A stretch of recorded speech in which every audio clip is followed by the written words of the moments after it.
بسم الله الرحمن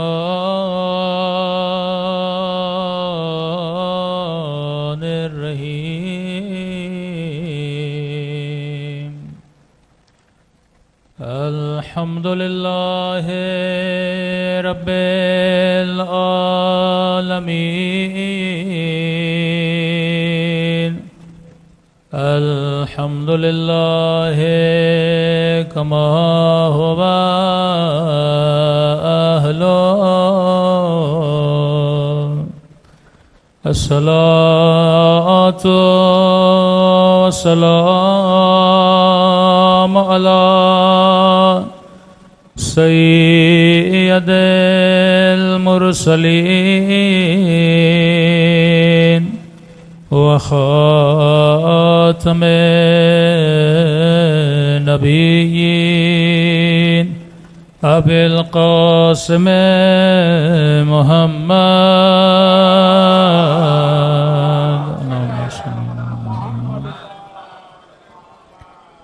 وعلى آله الطيبين الطاهرين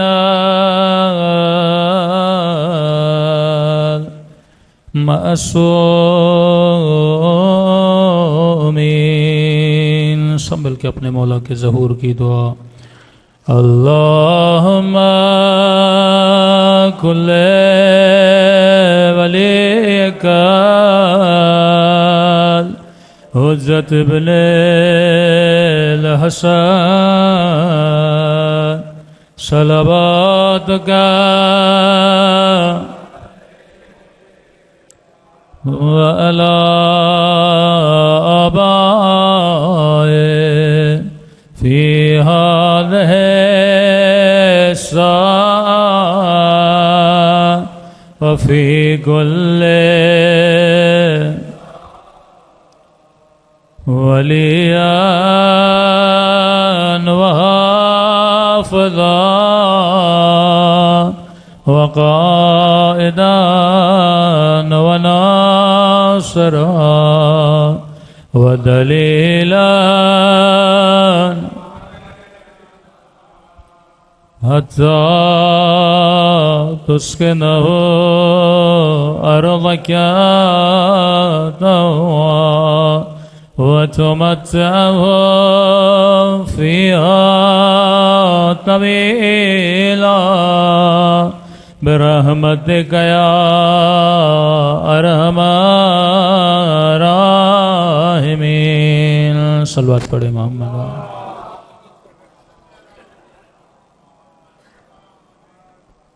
بسم اللہ الرحمن الرحیم. رب اشرح لی صدری ویسر لی امری واحلل عقدۃ من لسانی یفقهوا قولی.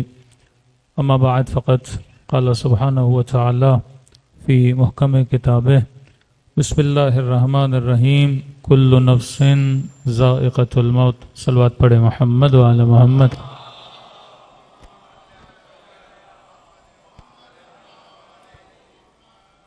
دعا ہے پروردگار عالم ہم سب کی عبادتوں کو اپنی بارگاہ میں قبول فرمائے اور جس مقصد زندگی کو لے کر یہ مجالس رکھی جاتی ہیں خدا ان مقاصد میں ہم سب کو کامیابیاں نصیب فرما دیں. کائنات میں خدا نے ہر وجود کے اندر کشش رکھی ہے اور یہ کشش جہاں بھی ہوتی ہے انسان اس کی طرف کھنچتا ہوا جاتا ہے.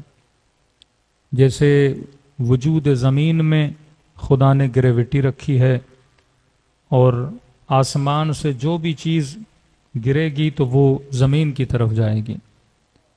ابھی آپ کا وجود اگر اس فرش پر بیٹھا ہوا ہے تو یہ وہ کشش ہے جس نے آپ کے وجود کو اور زمین کو آپس میں ملایا ہوا ہے. اور اگر کائنات میں یہ کشش نہ ہو تو انسان کوئی بھی کام کرنے کے لائق نہ ہو. اب حیوان ہے، مثلا بکری ہے، اس کے اندر خدا نے گھاس کی کشش رکھی ہے. جہاں اسے گھاس و چارہ نظر آئے گا بکری اس کی طرف بھاگتی ہوئی جائے گی. اسی طرح شیر ہے، اس کے اندر خدا نے گوشت کی کشش رکھی ہے، جہاں بھی اسے گوشت نظر آئے گا، وہ کسی بھی شیپ میں نظر آئے، کیونکہ حیوان شکلوں کو نہیں دیکھتا، حیوان اس شے کو دیکھتا ہے، حیوان ماس کو دیکھتا ہے۔ اب وہ ہرن کی شکل میں آئے وہ شکار کرے گا، انسان کی شکل میں ہو شکار کرے گا، گائے کی شکل میں ہو شکار کرے گا، کیونکہ اس چیز کے اندر کیا رکھی ہے؟ کشش ہے۔ اسی طرح اللہ نے آپ کے وجود میں بھی کئی چیزوں کی کششیں رکھی ہیں، جو چیزیں آپ کو اپنی طرف کھینچتی ہیں۔ مثلا جب بھوک لگتی ہے تو کھانا اپنی طرف آپ کو کھینچتا ہے۔ جب انسان میں عارضہ شہوت طاری ہوتا ہے تو شہوانی چیزیں آپ کو اپنی طرف کھینچتی ہیں، کیونکہ مال ہماری ضرورتوں کو پورا کرتا ہے، جہاں پہ پیسہ نظر آتا ہے وہ چیز انسان کو کیا کرتی ہے؟ کھینچتی ہے۔ اب یہ کھچاؤ جسم کے لیے بھی ہے، یہ کھچاؤ روح کے لیے بھی ہے۔ میں نے یہ سمجھنا ہے کہ کون سا کھچاؤ کس چیز کا ہے۔ کنفیوژن یہ ہوتا ہے کہ ایک چیز روح کو بلا رہی ہوتی ہے لیکن میں اسے پورا جسم کے لیے کر رہا ہوتا ہوں، اور مجھے تسکین نہیں ملتی، اس کے بعد میں بے سکون ہو جاتا ہوں۔ اب اگر دنیا میں کوئی یہ کہے کہ مولانا مثلا مال کے اندر سکون ہے کیونکہ کشش ہے، کوئی یہ کہے کہ بڑے گھر کے اندر سکون ہے کیونکہ انسان بڑے گھروں میں رہنا چاہتا ہے، کوئی کہے کہ باغات میں سکون ہے کیونکہ انسان سیر و تفریح کے لیے جانا چاہتا ہے، کوئی یہ کہے کہ زیور و آلات میں سکون ہے کیونکہ اکثر خواتین زیور کو پسند کرتی ہیں، کوئی یہ کہے کہ لباس کے اندر سکون ہے کیونکہ انسان لباس کی چاہت رکھتا ہے۔ تو پھر تو یہ تو ہونا چاہیے کہ جس انسان کے پاس لباس ہے، مال ہے، دولت ہے، جس انسان کے پاس دنیا کی ہر راحت ہے، پھر اس انسان کو کبھی بے سکون نہیں ہونا چاہیے۔ یہ بے سکونی انسان کی بتاتی ہے۔ آج سب سے زیادہ سائیکٹرسٹ کے پاس جو لوگ رجوع کرتے ہیں وہ مالدار لوگ ہیں، مال ہے، دولت ہے، سب کچھ ہے، بڑے بڑے ایکٹر، بڑے بڑے سنگر، بڑے بڑے سیاستدان، بڑے بڑے مالدار، جن کو یہ بھی نہیں پتا کہ ہماری دولتیں کتنی ہیں، جن سے یہ پوچھا جائے کہ آپ کے گھر کا سائز کتنا ہے وہ بھی شاید جناب کو نہیں پتا، جن کو یہ بھی نہیں پتا کہ دنیا میں ہم نے گھر کتنے بنا لیے ہیں، ہر ملک میں ہر شہر میں زمینیں ہی زمینیں، مال ہی مال جمع کیا ہے۔ پھر تو یہ ہونا چاہیے کہ ان انسانوں کو تو بے سکونی نہیں ہونی چاہیے، کیونکہ جو چیز ان کو اپنی طرف کھینچ رہی تھی اس چیز کو انہوں نے حاصل کر لیا ہے۔ لیکن سوال یہ ہے کہ اب بھی یہ بے سکون کیوں ہے؟ اب بھی یہ رات کو سوتا ہے تو ڈپریشن کی گولی لے کے کیوں سوتا ہے؟ اب بھی اس انسان کو انزائٹی کیوں ہوتی ہے؟ اب بھی یہ انسان پریشانی میں کیوں جاتا ہے؟ اور آپ یہ بولیں کہ مثلا مولانا کیا یہ امیروں کی بیماریاں ہیں؟ ایسا بھی نہیں ہے۔ ایک انسان مثلا غریب بھی ہے، وہ بھی ڈپریشن کا مریض ہے، ایک انسان کے پاس مال بھی نہیں ہے، وہ بھی ڈپریشن کا شکار ہے۔ تو مطلب یہ وجود کے اندر جو بے سکونی پائی جاتی ہے، اس کا ریزن کیا ہے؟ اگر کوئی چیز مجھے اپنی طرف کھینچ رہی ہے، اس چیز کے ملنے کے بعد مجھے سکون مل جانا چاہیے۔ یہاں پہ اہل بیت نے ایک فارمولہ بتایا، فرمایا سکون میں وہ رہتا ہے جو صاحب قناعت ہے، جو انسان زندگی میں قناعت کو اختیار کر دیتا ہے وہ سکون میں رہتا ہے۔ ہو سکتا ہے کہ آپ میں سے کوئی جوان، کوئی بزرگ یہ پوچھے کہ مولانا قناعت کرنے کی ضرورت کیا ہے؟ اگر اللہ نے 1 لاکھ دیا ہے تو میں 2 لاکھ کی خواہش کیوں نہیں کر سکتا؟ اگر 200 گز کا گھر ہے میں 400 گز کی خواہش کیوں نہیں کر سکتا؟ یہ کیا مطلب ہوا کہ مال زیادہ نہ کماؤ قناعت کرو؟ یہ کیا مطلب ہوا کہ گھر چھوٹا ہو تو قناعت کرو؟ قناعت کا مطلب یہ نہیں کہ چھوٹے گھروں پہ اکتفا کرو، قناعت کا مطلب یہ نہیں کہ جو مال کما رہے ہو اسی پہ اکتفا کرو اور زیادہ کے لیے محنت نہ کرو، قناعت کا مطلب یہ نہیں کہ چھوٹی گاڑی ہے اس کا مطلب میں نے بڑی گاڑی نہیں خریدنی، میں نے چھوٹی پہ قناعت کرنی ہے۔ قناعت کا مطلب یہ ہے کہ جو محنت کر رہے ہو، جتنا مل رہا ہے اس پہ شکر خدا ادا کرو۔ قناعت کا مطلب یہ ہے۔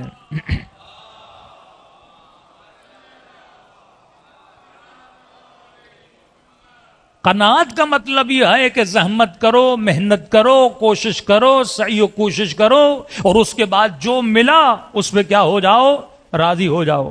اب یہ نہیں کہ دوسروں کے بڑے گھروں کو دیکھ کر اپنی چھوٹی جھوپڑیاں گرانا شروع کر دو کہ جناب کے پاس تو بڑا گھر ہے۔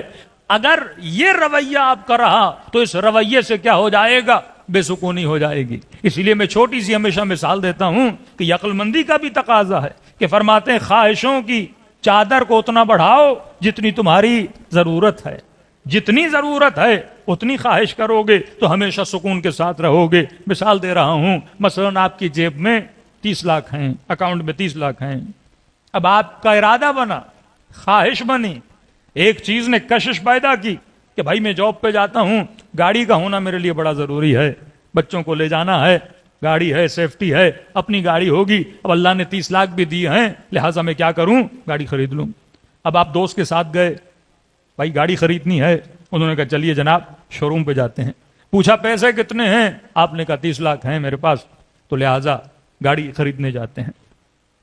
اور آپ جب شو روم دیکھنے گئے تو لہٰذا ہر چیز کی کیٹیگری ہے. کہا کہ یہ مثلاً 25 سے 30 لاکھ کی گاڑیاں ہیں، اس رینج کے اندر گاڑیاں ہیں. آپ نے کہا نہیں، پہلے چلتے ہیں 1-2 کروڑ والی گاڑیوں کو دیکھنے کے لیے. اب دوست منع کرتا رہا کہ جیب میں 30 لاکھ ہیں، آپ کی اوقات ہی اتنی ہے، اس سے زیادہ آگے مت بڑھیے. تو آپ نے کہا نہیں، دیکھنے میں کیا ہے، دیکھنے میں کسی کے گھر سے کیا جاتا ہے. اب بڑی گاڑیاں دیکھنے گئے، بڑی گاڑیوں میں بیٹھے اور انہوں نے ٹرائی بھی کروایا. آپ نے 1-2 ٹرائی بھی ماری، اے سی بھی تھا، ایئر بیگز بھی تھے، سیٹیں بھی بڑی مثلا نرم تھیں. اب کہا کہ جناب گاڑی خریدنا چاہتے ہیں. آپ نے کہا نہیں، ہم تو بس دیکھنے آئے تھے، خریدنے کا ارادہ انشاءاللہ کل بنائیں گے. پھر آپ اس بڑے شو روم سے اتر کے چھوٹے شو روم پہ چلے گئے، جو آپ کی اوقات تھی اسی دکان پہ آپ آ گئے. اب 30 لاکھ کی گاڑی خریدی تو اب آپ کو اس گاڑی میں بیٹھنے میں مزہ نہیں آئے گا، کیونکہ نرم سیٹ پہ بیٹھ کر آئے ہو، بڑی گاڑی دیکھ کر آئے ہو. تو جو چیز آپ کے لیے تھی، آپ نے بڑی چیز دیکھی، اور جس چیز میں آپ نے بیٹھنا ہے اس چیز میں بیٹھنے سے آپ کو ذرہ برابر سکون نہیں ملے گا. لیکن اگر شروع سے اسی چیز کے اختیار کرتے جو آپ کے لیے تھی تو اس چیز پہ بیٹھنے پہ آپ کو کیا ملتا؟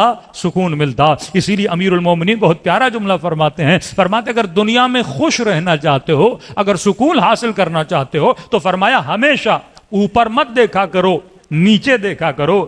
اوقات 30 لاکھ کی ہے تو جن کے پاس 15 لاکھ ہیں ان کی موٹر بائک کو دیکھا کرو، ان کی چھوٹی گاڑیوں کو دیکھا کرو. تو اب جب 30 میں بیٹھو گے تو کیا ملے گا؟ سکون مل جائے گا. اب انسان بوڑھا ہے، کسی جوان کو دیکھے، ارے یہ کتنا تر و تازہ ہے، میں تو بوڑھا ہو گیا، تو یقیناً اس کے اندر مایوسی آ جائے گی. لیکن بوڑھا اپنے سے زیادہ بوڑھے کو دیکھے گا تو اللہ کا شکر ادا کرے گا. تبھی فرمایا ہاسپٹل جایا کرو، مریضوں کو دیکھو گے تو جو اللہ نے صحت دی ہے اس کی قدر و قیمت کو جانو گے. ہفتے میں 1 مرتبہ قبرستان جایا کرو، جب مردوں کو قبروں میں لیٹا ہوا دیکھو گے تو زمین پہ چلو گے تو ہر قدم پہ اللہ کا کیا ادا کرو گے؟ شکر ادا کرو گے. جب اپنے گھروں میں بیٹھتے ہو دوسروں کے بڑے بنگلوں کو نہ دیکھا کرو. فرمایا غریبوں کی بستیوں میں جایا کرو، جب ان کی جھوپڑیوں کو دیکھو گے تو اپنے گھر میں بیٹھ کر لمحہ بلمحہ خدا کا شکر ادا کیا کرو گے. دوسروں کے بچوں کو نہ دیکھا کرو، اپنے بچوں کو دیکھو. پھر ان لوگوں کو دیکھو جن کی نسلیں تباہ و برباد ہیں، جو دین خدا سے دور ہیں، جو شرابی بن چکی ہیں، جو گناہوں میں پل چکی ہیں. لہذا پھر جب اپنے بچوں کو دیکھو گے تو خدا کا شکر ادا کرو گے.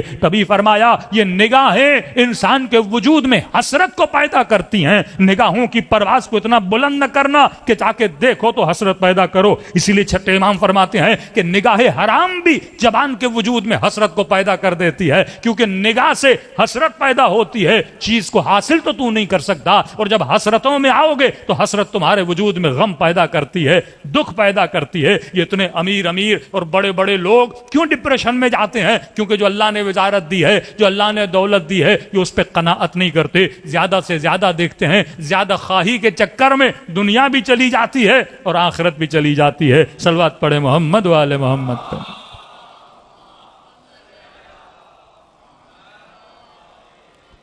محمد وجل فرجہم. مثلا زمین کے اندر کشش ہے، لیکن یہ میرے اندر عقل ہونی چاہیے کہ میں مثلا اس ممبر کے دوسرے زینے پر بیٹھا ہوں اور اگر دوسرے زینے سے جم ماروں گا تو میری ٹانگیں نہیں ٹوٹیں گی.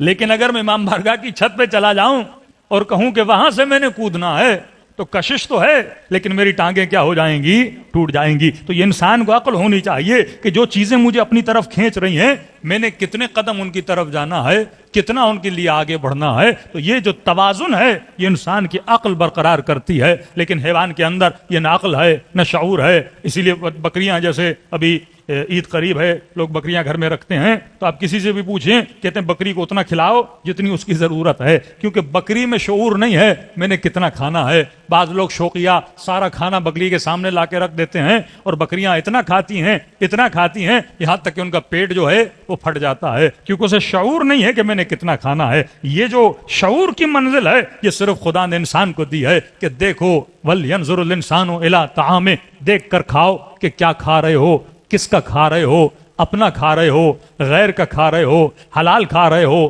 حرام کھا رہے ہو، نجس ہے، طاہر ہے، طیب ہے۔ یہ پہچان کس کے اندر ہے؟ انسان کے اندر ہے۔ نگاہیں اٹھانے سے خدا منع نہیں کرتا، لیکن جس پر نگاہیں پڑ رہی ہیں یہ دیکھو اپنا ہے یا غیر ہے، حلال ہے یا حرام ہے۔ جو نگاہوں کو تمیز دینا، زبان کو تمیز دینا، وجود کو اخلاق و ادب سکھانا، یہ کس کے وجود میں ہے؟ انسان کے وجود میں ہے۔ صلوات پڑھے محمد و آل محمد۔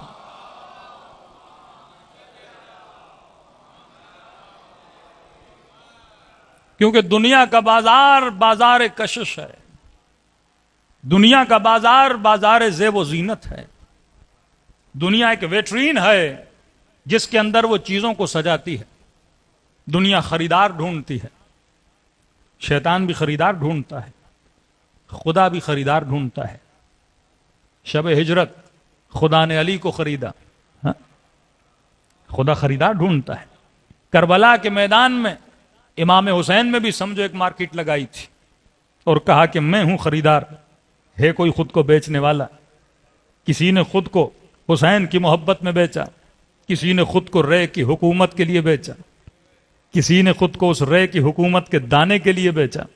تو اب یہ تمہاری قیمت ہے کہ تو کتنے میں بکتا ہے، کون سی چیز تمہیں اپنی طرف زیادہ کھینچتی ہے۔ کیا کسی در و دیوار و کسی لوہے میں اتنی کشش ہے کہ تو خود کو بیچ دے؟ کیا زر و دولت میں اتنی کشش ہے کہ تو خود کو بیچ دے؟ کیا حسین کی محبت میں اتنی کشش ہے کہ تو خود کو بیچ دے؟ تو یہ بازار ہے خرید و فروخت کا، اور لفظ بازار اس لیے استعمال کر رہا ہوں کیونکہ قرآن نے استعمال کیا ہے۔ هل ادلکم علی تجارۃ تنجیکم من عذاب علیم۔ خدا کہتے ہیں میرے ساتھ کاروبار کر۔ کاروبار میں خرید و فروخت ہی ہوتا ہے کہ ایک ایسا کاروبار کر جس میں نقصان نہیں ہے، جس میں نفع ہی نفع ہے۔ پھر سورہ جمعہ میں وَإِذَا رَأَوُا التِّجَارَةَ أَوِ اللَّهْوَ انفَضُّوا إِلَيْهَا وَتَرَكُوكَ قَائِمًا۔ اے حبیب جب یہ تجارت کو دیکھتے ہیں تو تجھے تک و تنہا چھوڑ دیتے ہیں، اور یہ بھاگے بھاگے تجارت کی طرف جاتے ہیں۔ تو کچھ وہ ہیں جنہیں تجارت اپنی طرف کھینچتی ہے، کچھ وہ ہیں جنہیں رسول اپنی طرف کھینچتے ہیں۔ یہی معاملہ جنگ احد میں تھا۔ کچھ وہ تھے جنہوں نے احد کی پہاڑی کو نہیں چھوڑا، جن کو رسول اپنی طرف کھینچ رہے تھے، اور کچھ وہ تھے جنہیں مال غنیمت اپنی طرف کھینچتا ہوا چلا گیا۔ تو یہ وجود انسان ہے۔ سوال یہ ہے کہ مجھے کون اپنی طرف کھینچ رہا ہے؟ یہ کھچاؤ مجھے اپنے وجود میں دیکھنا ہے، اور یہی خطرناک مقام ہے کہ انسان اپنی قلب کی طرف رجوع کرے اور یہ دیکھے کہ میرے قلب کی دکان میں کون سی چیز ہے جس نے مجھے اپنی طرف کھچاؤ پیدا کیا ہوا ہے۔ اگر ان غلط چیزوں کو نکالوں گا نہیں تب تک میں اس سے چھٹکارا نہیں پاؤں گا۔ تو کسی کی قلب میں خدا نے بسیرا کیا ہوا ہے، کسی کی قلب میں محبت حسین نے بسیرا کیا ہوا ہے، کسی کی قلب میں ولایت امیر المومنین نے بسیرا کیا ہوا ہے، کسی کے قلب میں جذبہ شہادت نے بسیرا کیا ہوا ہے، اور کچھ وہ ہیں جو دنیا کی حکومت کے لیے اپنی جانوں کو دیتے ہیں، کچھ وہ ہیں جو ایک موبائل کے لیے اپنی جان کو قربان کر دیتے ہیں۔ تو یہ میرا وجود ہے، یہ میں نے ڈیسائیڈ کرنا ہے کہ واقعاً میرے وجود کے اندر جو مارکیٹ ہے جو مجھے اپنی طرف کھینچتی ہے اس کے اندر کون کون سی چیزیں ہیں۔ اور یہ سمجھانے والے اہل بیت ہیں کہ یہ بڑے خطرناک جذبے ہوتے ہیں، کہیں کوئی جذبہ تجھے تباہ و برباد نہ کر دے۔ میں نے محرم کا اشرے میں عرض کیا تھا کہ دیکھیے انسان صبح سے شام تک تقودو کرتا ہے، اور یہ تقودو انسان کو کون کرواتا ہے؟ یہی کشش جو اس کے وجود میں ہے۔ آپ صبح سے شام تک کمانے کے لیے جاتے ہو، پسینہ پسینہ ہو جاتے ہو، محنت و زحمت کرتے ہو، کس چیز کے پیچھے؟ اپنی اولاد کے لیے۔ اگر اولاد کی محبت نہ ہو تو انسان کمائے کیوں؟ اگر اولاد کی محبت نہ ہو انسان گھر کیوں بنائے؟ اگر اولاد کی محبت نہ ہو یہ مال و منال کو جمع کیوں کرے؟ یہ اولاد کی محبت ہے جو صبح سے شام تک انسان کو دوڑاتی ہے۔ کئی لوگ پیدل کربلا جاتے ہیں، یہاں 5 منٹ کے لیے بندہ پیدل چلنے کے لیے تیار نہیں، گاڑی سے اترنے کے لیے تیار نہیں۔ وہاں لوگ منتیں کرتے ہیں گاڑی میں بیٹھ جا، لیکن یہ پیدل چلنے کے لیے تیار ہے۔ ارے یہ زحمت کرنے پہ تجھے کون مجبور کر رہا ہے؟ یہ وہ کشش امام حسین ہے۔ تو ایک ہی محبت ہے، کبھی محبت انسان کو فرش پہ لے آتی ہے، کبھی محبت انسان کو عرش تک لے جاتی ہے۔ یہ محبت ہے جو انسان کو جہنم میں بھیجتی ہے، اور یہی محبت ہے جو انسان کو جنت کی طرف روانہ کرتی ہے۔ اب یہ میرا اختیار ہے کہ میں کس محبت کے پیچھے جاتا ہوں۔ ہوں، ایک محبت صحیح، ایک محبت غلط. تو یہ حق و باطل کی جو جنگ ہے یہ بھی محبت کی جنگ ہے. اگر باطل سے محبت ہوئی تو زندگی باطل پہ گزرتی ہے، اگر حقیقت سے محبت ہو گئی تو زندگی حقیقت پہ گزرتی ہے. تو اہل بیت کا کام ہے کہ تجھے عاشق حق بنائے، اور یزید کا کام ہے تجھے عاشق باطل بنائے. صلوات پڑھے محمد والے محمد.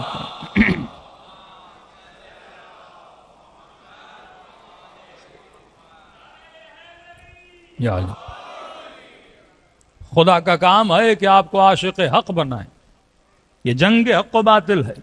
ایک ہی گھر میں 4 بھائی، الگ الگ پسند، 4 بہنیں الگ الگ پسند. کیوں؟ کیونکہ دلوں کے اندر جو محبتوں کی ویٹرین ہے، جو محبتوں کو سجایا ہوا ہے، وہ الگ الگ چیزیں ہیں. شیطان پہلے گمراہ نہیں کرتا، سب سے پہلے وہ دل کے اندر ایک محبت کو ایجاد کرتا ہے. اور کوئی چیزیں نیچرل ہیں. جب بچہ ہوتا ہے تو دل کے اندر کچھ اور محبتیں ہوتی ہیں. جب یہ نوجوان ہوتا ہے تو کچھ اور محبتیں ہوتی ہیں. جب یہ جوان ہوتا ہے تو محبتیں پھر کچھ اور ہو جاتی ہیں. جب یہ بوڑھا ہوتا ہے پھر محبتیں کچھ اور ہو جاتی ہیں. اب ایسا تو نہیں پیدا ہوتے ہی مثلاً آپ کو اپنی اولاد سے محبت ہو. اولاد ہوئی نہیں تو محبت کیسے؟ شادی کی نہیں تو بیوی کی محبت کیسے؟ تو محبتیں آہستہ آہستہ وجود کے اندر جنم لیتی ہیں. کبھی خدا قرآن میں کہتا ہے کبھی اولاد فتنہ بن جاتی ہے، کبھی زوجہ فتنہ بن جاتی ہے. کیا ہر کسی کی بیوی فتنہ ہے؟ کیا ہر کسی کی اولاد فتنہ ہے؟ نہیں. جب محبتیں حدوں سے آگے بڑھ جاتی ہیں، جب محبت کسی کی محبت سے زیادہ بڑھ جاتی ہے، تب یہ فتنہ بن جاتی ہے. ایک ہی محبت ہے جس میں انسان کو ڈوبنا چاہیے. ایک ہی محبت ہے جس کے اندر انسان اپنے وجود کو فنا کر دے، اور وہ صرف محبت خدا کی محبت ہے. باقی محبتیں اس کی محبت کی چھتری کے نیچے ہونی چاہیے. لیکن اگر اولاد کی محبت کو میں نے چھتری بنا دیا، حکومت کی محبت کو میں نے چھتری بنا دیا، مال کی محبت کو میں نے چھتری بنا دیا، قاضی شرح کی طرح پہلے مال پھر حسین، ابن سعد کی طرح پہلے حکومت پھر حسین. لیکن آؤ حبیب کو دیکھو، آؤ وہب کو دیکھو، آؤ ابو ذر غفاری کو دیکھو، آؤ شہداء کو دیکھو جنہوں نے مال، جان، اولاد سب کچھ قربان کر دیا. کیونکہ پہلے اللہ کی محبت، پھر امیر المؤمنین کے دل میں حسنین کی محبت ہے. پہلے اللہ کی محبت ہے، پھر زوجہ کی محبت ہے. پہلے اللہ کی محبت ہے، پھر اولاد کی محبت ہے. پہلے اللہ کی محبت ہے، پھر اپنے اصحاب کی محبت ہے. یہ نہیں کہ یہ چھوٹی محبتیں بڑی بن جائیں تو پھر یہ اللہ اکبر بن جائیں گی. اللہ بڑا اسی لیے ہے کیونکہ اللہ کی محبت سب سے زیادہ ہونی چاہیے. الہکم الہ واحد، تمہارا الہ ایک ہی ہے. من اتخذ الہہ ہوا، جس نے اپنی حباب و ہوس سے نفس کو اپنا الہ بنا دیا.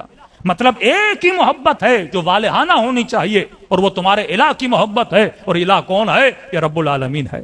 لا الہ الا اللہ، کوئی الہ نہیں سوائے اللہ کے. الہ کا مطلب محبوب، الہ کا مطلب معشوق، الہ کا مطلب جس سے بے تحاشا محبت کی جائے. اب یہ الہ کسی کا گھر ہے، یہ الہ کسی کی بیوی ہے، یہ الہ کسی کی اولاد ہے، یہ الہ کسی کی دولت ہے، کسی کا مقام ہے. جب اس نے اس کو الہ بنا دیا لہذا اب مجنون ہو جاتا ہے. اب اسے حاصل کرنے کے لیے پاگل ہو جاتا ہے. اب اس کے حصول کے لیے سب کچھ قربان کر دیتا ہے. کتنی اولادیں تھیں جنہوں نے اپنے والدین کو قتل کیا صرف تخت پہ بیٹھنے کے لیے. کتنے ایسے باپ تھے جنہوں نے بچوں کو مار دیا اپنے تخت کو بچانے کے لیے. یہ تاریخ میں بادشاہوں کے قصے پڑھیں، تاریخ میں عشق کے قصے پڑھیں کہ انسان کے اوپر جب ایک محبت غلبہ کر جاتی ہے تو اس محبت کو حاصل کرنے کے لیے وہ سب کچھ کرنے پر آگے بڑھ جاتا ہے. اللہ محبت کا دشمن نہیں، لیکن اللہ کہتا ہے محبت بھی حدود میں ہونی چاہیے. کوئی ایسی محبت نہیں جو خدا کی محبت سے آگے بڑھے. تو پوری زندگی اہل بیت نے یہ کوشش کی کہ ہمارے دل کے آئینے میں کس کی محبت کو اتارا جائے؟ اللہ کی محبت کو. آپ نماز پڑھتے ہو، قبلے کی طرف رخ کرتے ہو، اس کا تصور کیا ہے؟ فَأَيْنَمَا تُوَلُّوا فَثَمَّ وَجْهُ اللَّهِ، جہاں چہرہ کرو تو خدا ہے. تو خدا کعبے کے اندر رہتا تو نہیں، پھر میں نمازیں پڑھنے کے لیے اپنا رخ کعبے کی طرف کیوں کرتا ہوں؟ آپ کو جہت دی جا رہی ہے کہ تمہاری آنکھیں، تمہارا ماتھا، تمہارے سجدے ایک جہت کی طرف ہونے چاہیے. قبلے کا مطلب تمہارے وجود کا قبلہ پروردگار عالم ہونا چاہیے. تو جب زندگیوں میں محور و مرکز، زندگیوں میں اگر قبلہ پروردگار عالم بن گیا تو انسان کی زندگی اللہ کی محبت کے سائے میں گزرے گی. پھر جو کرے گا یہ سوچے گا کیا میرا خدا اس عمل سے راضی ہے کہ نہیں، کیا اہل بیت راضی ہیں کہ نہیں. تبھی فرمایا کہ ان کی رضا سے خدا کی رضا ہے، سیدہ کی رضا سے محمد کی رضا ہے، اور رسول کی رضا سے اللہ کی رضا ہے. تو جو محور و مرکز بنا وہ کون بنا؟ پروردگار عالم بنا. تو ہمیں یہ دیکھنا ہے کہ میرے دلوں میں جو کشش شیطان نے ایجاد کی ہوئی ہے وہ کس چیز کی کشش ہے. خدا نخواستہ اولاد کی محبت اتنی زیادہ تو نہیں کہ میں اللہ کی اطاعت کو چھوڑ دوں، مال کی محبت اتنی زیادہ تو نہیں کہ میں اللہ کی محبت کو چھوڑ دوں، کہیں مال و منال و شہرت و مقام کی محبت اتنی تو نہیں کہ میں اللہ کو چھوڑ دوں. تو یہ اہل بیت نے اپنے کردار و رفتار سے بچایا. کربلا کیا بتاتی ہے کہ خدا تیری محبت کے لیے سکینہ بھی قربان ہے، تیری محبت کے لیے مال بھی قربان ہے، تیری محبت کے لیے عباس کے بازو بھی قربان ہے، تیری محبت کے لیے سیدہ زینب فرماتی ہیں میں بازاروں میں بھی جانے کے لیے تیار ہوں، تیری محبت کے لیے تازیانے کھانے کے لیے بھی تیار ہوں. یعنی ایک انسان کے لیے سب سے عزیز ترین چیز کیا ہوتی ہے؟ جو اس کی زندگی میں سب سے زیادہ محبوب ہو. اب سیدہ زینب کے دل میں سب سے زیادہ جس چیز کی محبت ہے وہ سیدہ زینب کی چادر ہے. امام حسین کے دل میں سب سے زیادہ جس چیز کی محبت ہے وہ اکبر کی محبت ہے، وہ سکینہ کی محبت ہے، وہ اپنے بچوں کی محبت ہے. جناب حضرت عباس کے دل میں سب سے زیادہ جس چیز کی محبت ہے وہ امام حسین کی محبت ہے. تو جس کے دل میں جتنی زیادہ محبت تھی اس نے یہ کر کے دکھایا کہ خدایا میں نے اس محبت کو تجھ پہ قربان کر دیا، جو سب سے عزیز تھا وہ میں نے تیری راہ میں دے دیا. ابراہیم کے دل میں اتنے سالوں کے بعد 12-13 سال کے بعد ابراہیم اسماعیل سے جا کے ملتے ہیں، اور جب ملتے ہیں تو خواب ملتا ہے کہ ابراہیم اپنے بچے کو قربان کر دو. اللہ دیکھنا چاہتا تھا کہیں ابراہیم نے اسماعیل کی محبت کو بت تو نہیں بنا دیا، اس بت کو توڑنا پڑتا ہے کہ جائے سے اسماعیل کو جا کے ذبح کر. پھر حضرت ابراہیم نے پریکٹیکلی چھری چلا کے بتایا کہ خدا اسماعیل بھی تجھ پہ قربان ہے. تو یہ محبتیں جائز تب بنتی ہیں جب یہ محبتیں اللہ کے لیے قربان کی جائیں، اور یہ محبتیں بت بن جاتی ہیں، انسان کو مشرک بنا دیتی ہیں جب یہ محبتیں خدا کی راہ میں کھڑی ہو جاتی ہیں. کوفے والوں کو ڈر تھا کہ ارے جائیں گے تو ہمارا کیا ہوگا.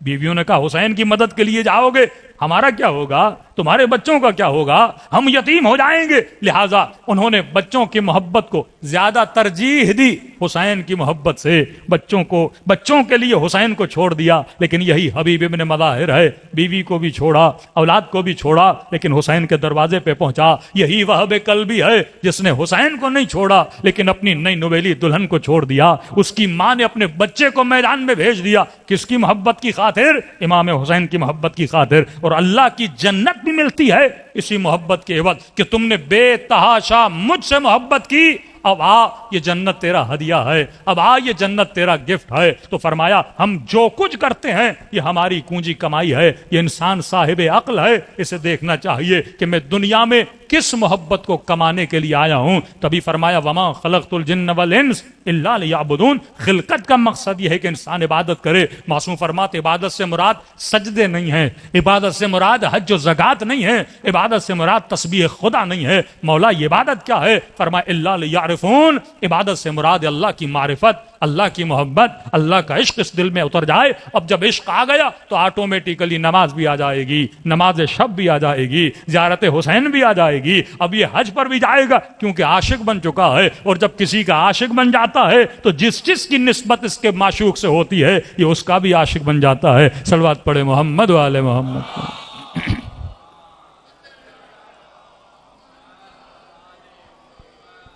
تو ہدف خلقت کہ جس چیز نے میرے وجود کے اندر کشش کو پیدا کیا ہوا ہے پہلے اس چیز کو پہچانوں. کہ مثلا ایک انسان نشہ کرتا ہے، اب یہ نشے کو نہیں چھوڑ پاتا کیونکہ نشے نے اس کے دل میں ایک بت بنایا ہوا ہے، لہذا اس نے اس کو اپنا معبود بنا دیا ہے. ایک انسان دن میں 5 مرتبہ سجدہ کرتا ہے، نشے کرنے والا دن میں شاید 5 مرتبہ نشہ کرے گا. کسی کو سگریٹ کی عادت ہو سکتا ہے یہ دن میں 15 سگریٹ پیے، کیونکہ اس نے اس کو کیا بنا دیا ہے؟ اپنی محبت بنا دی ہے. اب اس کی جدائی اس کو اس سے برداشت نہیں ہوتی. کئیوں کی ناراضگیاں خرید لے گا لیکن اس عادت سے چھٹکارا نہیں پائے گا، نہ محنت کرے گا، نہ سعی کرے گا، نہ کوشش کرے گا. اسی طرح کئی چیزیں بسیرا کر لیتی ہیں دل میں. نگاہ حرام کی عادت ہے ہر چیز چھوڑ لے گا، نماز اپنی جگہ پہ، روزہ اپنی جگہ پہ، لیکن اس عادت سے چھٹکارا اسے نہیں ملے گا۔ اسی طرح نشہ، اسی طرح گالم گلوچ، اسی طرح کئی عادتیں جو ہمارے اندر ہیں، یہ چھوٹے چھوٹے بت ہیں جو ڈیلی ہمیں سجدہ کرواتے ہیں۔ کبھی کسی عادت کے سامنے سجدہ، کبھی کسی خواہش کے سامنے سجدہ، کبھی کسی محبت کے سامنے سجدہ۔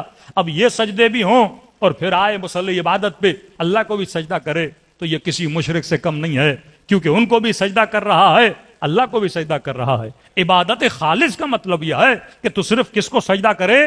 اللہ کو سجدہ کرے۔ سر کٹا دیا امام حسین نے، لیکن یزید کی خواہش پہ حسین نے ہاں نہیں بولا۔ کتنا ظلم ہوا اہل بیت علیہ الصلوۃ والسلام پہ۔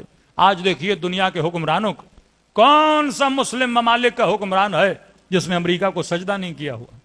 سجدے کا مطلب یہ تھوڑی ہے کہ مٹی پہ جا کے سجدہ کرو، سجدے کا مطلب اطاعت ہے کہ تم جن کی خواہشوں پہ لبیک بولتے ہو، تم جن کے کہنے پہ اپنے ارادے بدلتے ہو، تم جن کی خواہشوں پہ اللہ کی شریعت کو پامال کر دیتے ہو، یہ کیا ہے؟ یہ سجدہ ہے۔ اب لاکھ امریکہ کا سن کے پھر آئے مسجد میں اللہ کو سجدہ کرے، یہ کسی مشرک سے کم نہیں ہے۔ یہ تربیت اہل بیت علیہ الصلوۃ والسلام تھی۔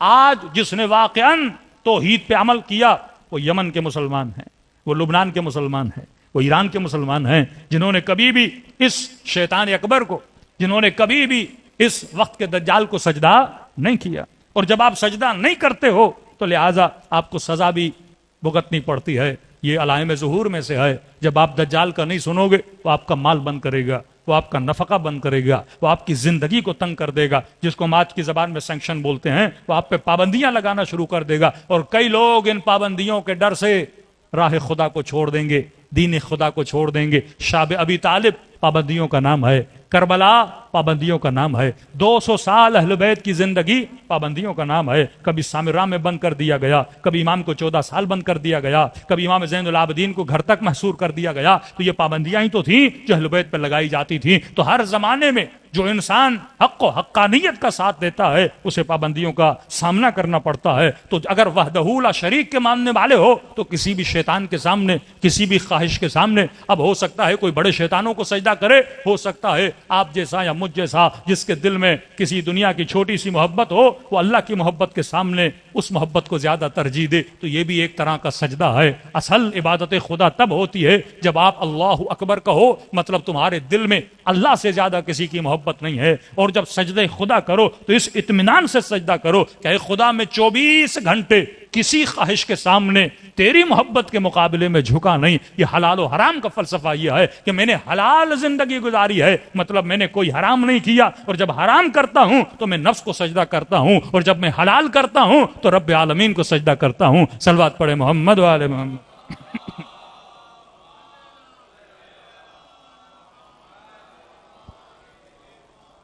اب اس کے طور و طریقے، اس کی اسکلز کہ ہم کیسے خود کو حرام سے بچائیں، کیسے میں اغیار کو سجدے کرنے سے بچوں۔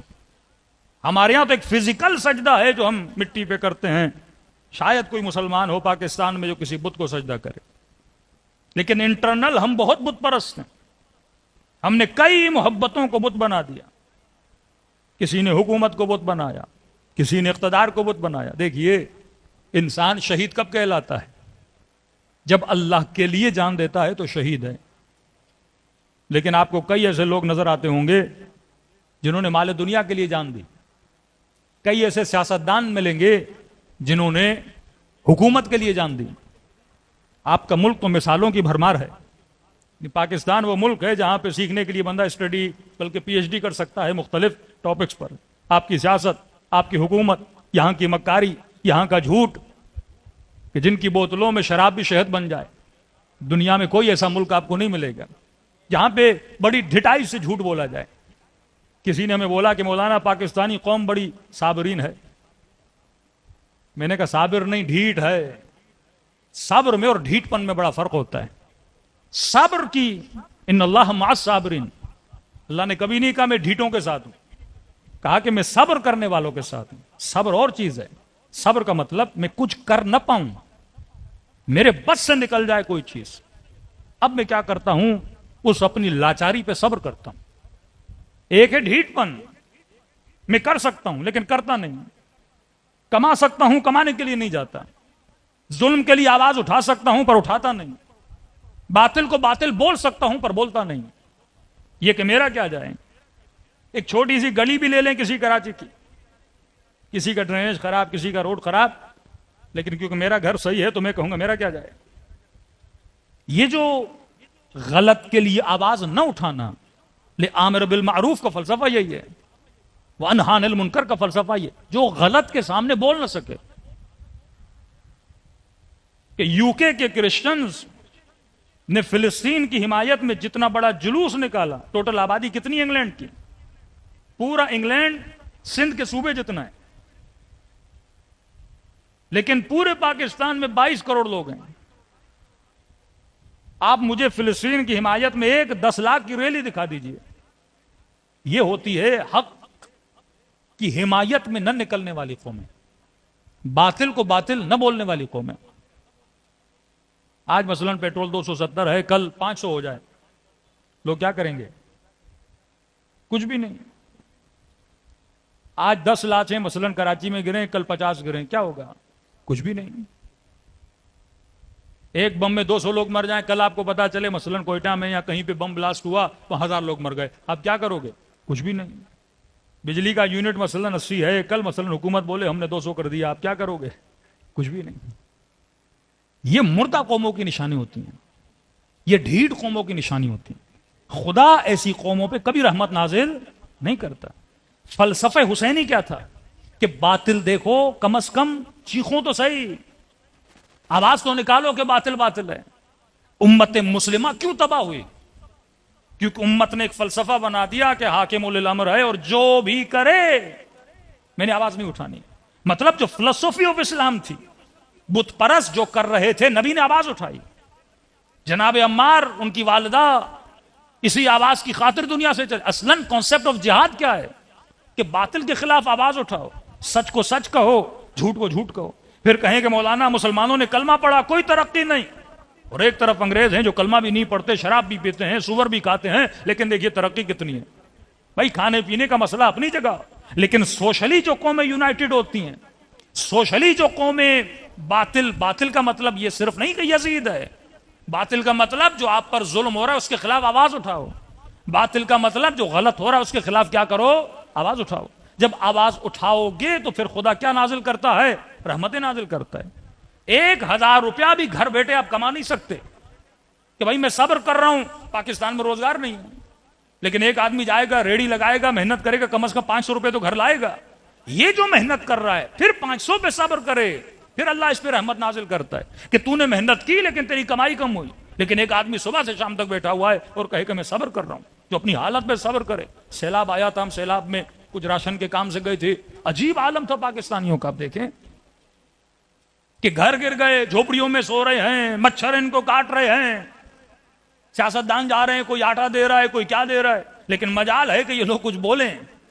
مطلب مچھر بھی کاٹیں یہ چپ ہیں، گھر بھی گر جائیں یہ چپ ہیں. اس کا مطلب قومی اعتبار سے جب انسان میں شعور نہیں آتا، یہ الٹریسی کا مسئلہ ہے. شعور آپ کو یہ فہم دیتا ہے کہ آپ اپنے حق کے لیے کیا کرو؟ آواز اٹھاؤ.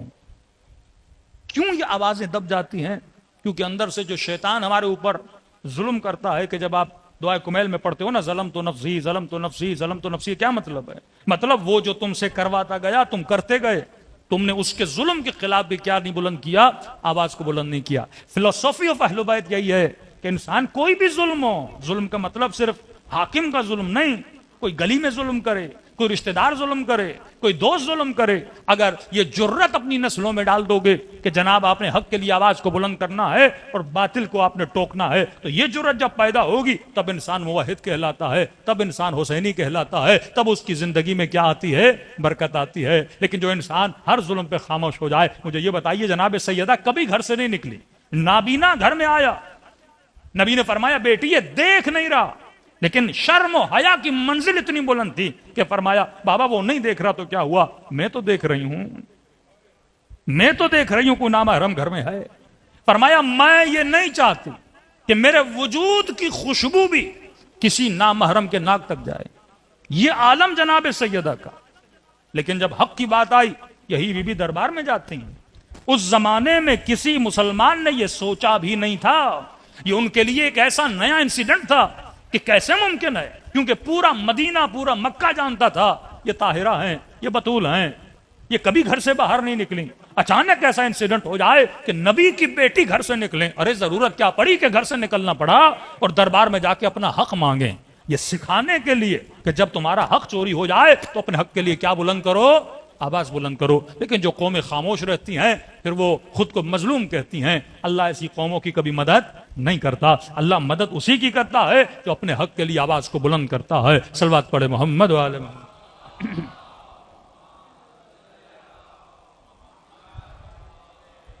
بارہ دیگر صلوات پڑھے محمد والے.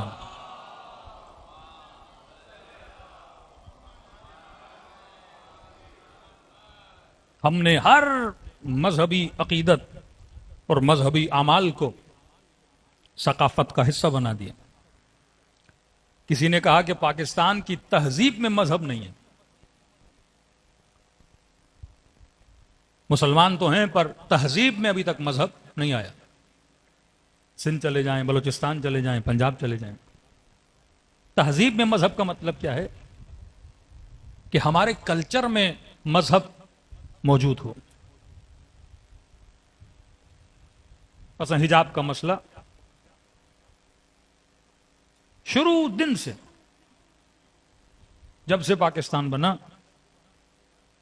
ہماری تہذیب میں حجاب نہیں تھا. سر پہ دوپٹہ ہندو بھی رکھتی تھی، سر پہ دوپٹہ مسلمان بھی رکھتے تھے، سکھ بھی سر پہ دوپٹہ رکھتے تھے. آپ عرب کنٹریز میں جائیں گے ان کی تہذیب میں حجاب ہے، لیکن ہماری تہذیبوں میں حجاب کا کانسیپٹ نہیں ہے.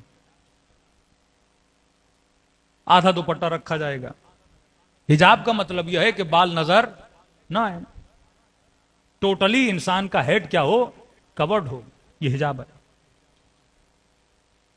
تو ہم کامیاب نہیں ہوئے کہ اپنی تہذیب میں مذہب کو، شریعت کو انوالو کر سکیں.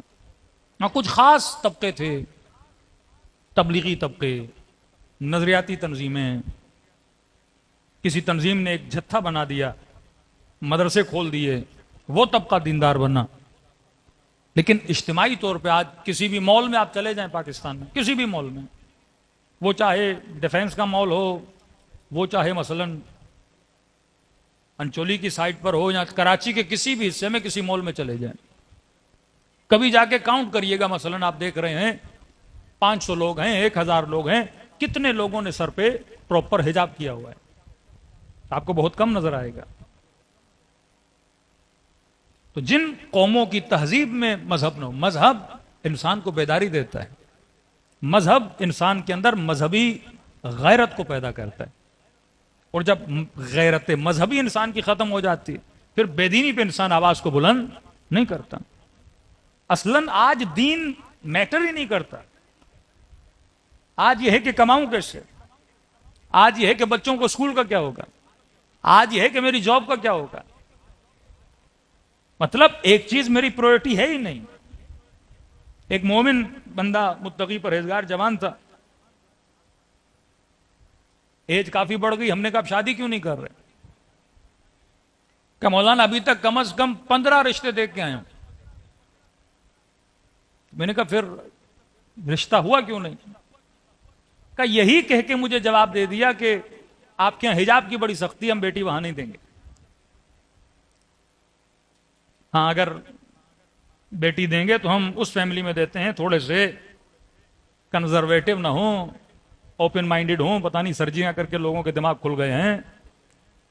یعنی اگر کوئی فیملی مذہبی ہے تو اگلا بندہ بیٹی دینے کے لیے تیار نہیں ہے. اس قدر معاشرے کی مینٹلٹی بدلتی جا رہی ہے کہ وہی آخر الزمان ہے. اور ان آل اگر پوری قوم کو دیکھا جائے تو ہمارے یہاں ظلم کے خلاف آواز اٹھانے کا کوئی ایک بھی آپ کے یہاں کوئی مومنٹ نہیں ملتی، ایک بھی ریولیوشن اس ملک میں نہیں ملتی 70 سال میں کہ آپ لوگ نکلے ہوں. مثلا مہنگائی کے خلاف کوئی 10 لاکھ 20 لاکھ لوگ نکلے ہوں. ظلم کے خلاف آپ پوری پاکستان کی ہسٹری میں دکھا دیجئے کہ 10 لاکھ کا مجمع نکلا ہو، 10 لاکھ کا. وہ بیچارے طاہر القادری صاحب تھے، بڑی محنت کر کے زور لگا کے انہوں نے سمجھا کہ یہ قوم بھی کوئی خمینی کی طرح پیچھے آئے گی. لیکن ساری قوم ٹی وی پہ مزہ لے رہی تھی، ساری قوم فیس بک پہ اور انسٹاگرام پہ مزے لے رہی تھی، کوئی قوم نکلی نہیں۔ اس بندے نے سیاست سے ہی کیا کر دیا، خود کو ریٹائر کر دیا کہ آج کے بعد میری پاکستان کی سیاست سے کچھ نہ۔ لیڈر کس قوم میں بنتے ہیں؟ جن قوموں میں جذبہ ہوتا ہے، جو اپنے حق کے لیے باہر نکلتی ہیں۔ ایون رسول خدا بھی مکے میں انقلاب نہ لاتے اگر نبی خدا کے ساتھ وہ بدریون نہ ہوتے، وہ 300 اصحاب نہ ہوتے جنہوں نے نبی کی آواز پہ کیا کہا، لبیک کہا۔ چھٹے امام، کسی نے میرے مولا کو کہا کہ مولا آپ قیام کیوں نہیں کرتے ظلم کے خلاف؟ امام نے فرمایا ساتھی نہیں ہے میرے پاس۔ صحابی کہنے لگا مولا آپ کیسی باتیں کر رہے ہیں، اگر آپ آج آواز اٹھائیں میرا پورا گاؤں آپ کے پیچھے ہے۔ امام نے کہا پورا گاؤں کا، پورے گاؤں کی بات کریں مولا، گرد و نواح میں اور بھی 4-5 گاؤں ہیں، وہ بھی آپ کے پیچھے ہیں۔ امام نے کہا 4-5 گاؤں؟ بولا آپ 4-5 گاؤں کی باتیں کر رہے ہیں، اس نے 8-10 شہروں کے اور نام لے لیے۔ امام نے کہا اتنے میرے پیچھے کا؟ مولا آپ ایسی عجیب باتیں کر رہے ہیں، اگر آج آپ آواز بلند کریں کہ پوری دنیا میں جتنے مسلمان ہیں آدھے سے زیادہ آپ کے پیچھے ہوں گے۔ کہتے چھٹے امام کے چہرے پہ ہلکی سی مسکان آئی۔ وہاں پہ ایک چرواہا بکریوں کو چروا رہا تھا۔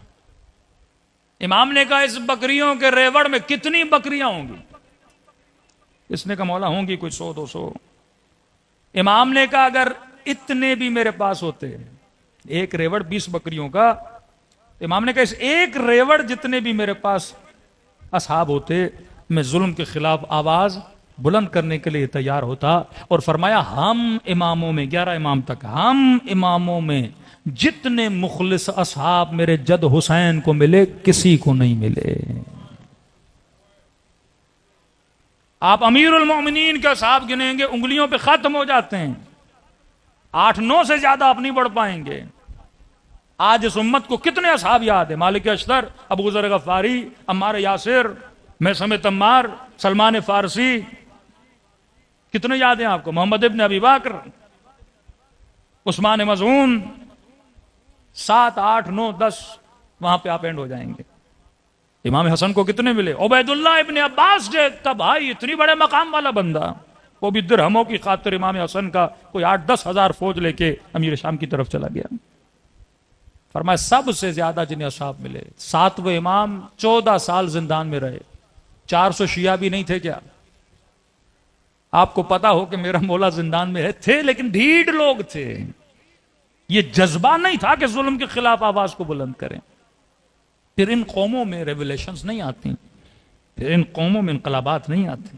انقلاب کی ابتدا انسان کے وجود سے ہوتی ہے کہ جب میں حق کے لیے نعرہ بلند کروں اور باطل کو باطل بولنے کی اپنے وجود کے اندر جرأت پیدا کروں، تبھی امام زمانہ کا ظہور نہیں ہوتا۔ ظہور تب ہوگا جب حق کی حمایت میں آواز بلند کرنے والے۔ ہم انتظار کر رہے ہیں کہ مولا آئے، ارے جب تو وقت یزیدوں کے خلاف آواز بلند نہیں کر سکتا تو امام آئیں گے تو کیا کرے گا؟ مطلب ہم آج بھی انتظار میں ہیں کہ سارے کام آ کے مولا کریں، ہم پیچھے سے تھوڑا سپورٹ دیں گے امام زمانہ کو۔ کام تو آپ نے کرنے ہیں، ولی خدا تو آرڈر دیتا ہے، امام کا کام حکم دینا ہے، جنگ تو نے لڑنی ہے۔ امام کا کام آرڈر دینا ہے کہ اللہ زمین پہ آیا آج تک، اللہ نے حکم دیا کہ نماز پڑھو، اللہ نے حکم دیا کہ روزہ رکھو، اللہ نے حکم دیا کہ حرام نہ کھاؤ، اللہ نے حکم دیا کہ رشوت خوری نہ کرو۔ یہ حکم خدا ہے، یہ تو نہیں کہ پروردگار عالم میرے سامنے ایک وجود لے کر آ جائے اور بولے کہ یہ کرو تو میں اس اللہ کے بائی فورس وہ کام کروں گا۔ نہیں، حکومت خدا کا۔ اسی طرح امام زمانہ ہے۔ امام کا ظہور تب ہوگا جب انسان کے وجود میں یہ جرت پیدا ہو، اور آج یہ جرت پیدا ہے۔ تبھی آیت اللہ العظمیٰ شیرازی بزرگ سے کسی نے کہا کہ قبلہ یہ بتائیے، اگر آپ کو پتا چلے کہ 1 ہفتے میں آپ دنیا سے چلے جائیں گے، 1 ہفتے میں، تو آپ اس 1 ہفتے میں کیا کرو گے؟ تو پوچھنے والا اس انتظار میں تھا کہ قبلہ کہیں گے اس 1 ہفتے میں نماز شب پڑھوں گا، اس 1 ہفتے میں مثلاً قرآن پڑھوں گا، اس 1 ہفتے میں قضا نمازیں پڑھوں گا، اس 1 ہفتے میں مثلاً خیر و خیرات کروں گا، اس 1 ہفتے میں لوگوں سے معافیا مانگوں گا، اس 1 ہفتے میں اللہ کی زیادہ سے زیادہ عبادت کروں گا۔ لیکن انہوں نے بڑا سمپل سا جواب دیا کہ میرے لال کیا پوچھا کہ قبلہ اگر آپ کو پتا چلے زندگی کا 1 ہفتہ باقی ہے تو آپ کیا کریں گے؟ کہ میرے لال میں وہی کروں گا جو آج تک کرتا ہوا رہا تھا۔ مطلب ہم موت کا انتظار نہیں کرتے کہ پتا چلے کب آئے گی پھر ہم اللہ کی عبادت کریں۔ کہا میں اپنی زندگی کا ہر دن ایسے گزار رہا ہوں جیسے میں نے کل دنیا سے چلے جانا ہے، کیونکہ موت فجأتن آتی ہے، بتا کے نہیں آتی۔ یہ ہم بہت سنتے تھے کہ ہر مرنے والے کو 3 دن پہلے پتا چل جاتا ہے، نہیں جناب، کسی کو پتا نہیں چلتا، کسی کو پتا نہیں چلتا کہ موت کب آئے گی۔ ممبر پہ بیٹھے بیٹھے بھی آ سکتی ہے، گھر میں بیٹھے بیٹھے بھی آ سکتی ہے، مجلس میں بیٹھے بیٹھے بھی آ سکتی۔ جسم ایک مشین ہے، جس دن بھی کوئی پرزہ خراب ہوا اور مشین فارغ ہوئی، بندہ اللہ کی طرف روانہ ہو جاتا ہے۔ تو لہٰذا زندگی انسان کو ایسے گزارنی چاہیے جیسے اس نے 1 منٹ کے اندر چلے جانا ہے۔ ایک مس کانسیپٹ یہ بھی ہے کہ موت بوڑھوں کو آتی ہے، موت جوانوں کو نہیں آتی۔ جناب اللہ بچے کو بھی موت دے سکتا ہے، جوان کو بھی دے سکتا ہے، بوڑھے کو بھی دے سکتا ہے۔ موت نہ بڑھاپا دیکھتی ہے نہ جوانی دیکھتی ہے۔ تو ہر انسان کی موت چھپائی بھی اسی لیے گئی تاکہ ہر لمحہ تو موت کے لیے کیا ہو جائے، تیار ہو جائے۔ اگر ہمیں سرٹیفکیٹ دیے جاتے کہ آپ 10 سال زندہ رہو گے، آپ 20 سال رہو گے، تو دنیا میں کوئی اللہ کی عبادت شاید نہ کرتا، اسی مہلت کے چکر میں گناہ کرتا رہتا۔ تو لہٰذا اللہ نے موت کو چھپایا تاکہ انسان ہمیشہ کیا رہے، بیدار رہے۔ صلوات پڑھے محمد وآل محمد۔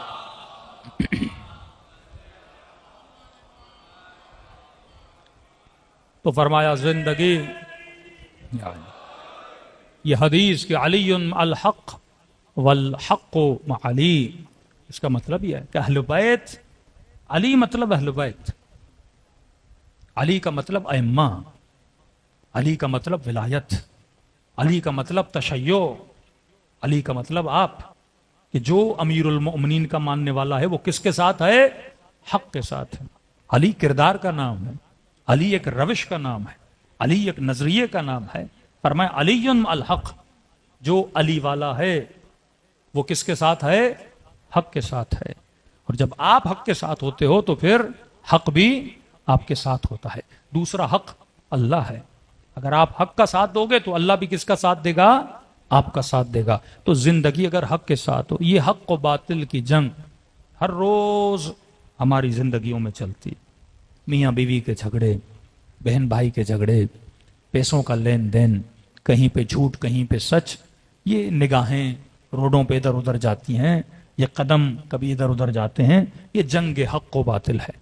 اسی لیے میرے چھٹے امام فرماتے ہیں کہ ڈیلی تمہارے وجود کے اندر اللہ نے 2 لشکر بنائے، باطل کے لشکر، حق کے لشکر۔ پھر امام نے ایک ایک لشکر کا سپاہی کا نام بھی لیا ہے کہ مثلا صبر حق کا سپاہی ہے، شکر حق کا سپاہی ہے، سچائی حق کا سپاہی ہے، جھوٹ باطل کا سپاہی ہے، غیبت باطل کا سپاہی ہے، بغض و نفرت باطل کا سپاہی ہے، حسد باطل کا سپاہی ہے۔ تقریباً 70 سپاہی حق کے بتائے، 70 سپاہی باطل کے بتائے کہ یہ آپس میں لڑتے رہتے ہیں۔ اب سوال یہ ہے کہ اس بیچ میں تو کس سپاہی کے پیچھے لگتا ہے اور کس سپاہی کی بات کو مانتا ہے۔ اگر زندگی حق کے سپاہیوں کے پیچھے چلی تو یہ ولایت امیر المؤمنین میں گزاری ہوئی زندگی ہے، لیکن اگر زندگی باطل کے سپاہیوں کے ساتھ چلی تو یہ زندگی یزیدی زندگی ہے۔ صلوات پڑھے محمد وآل محمد۔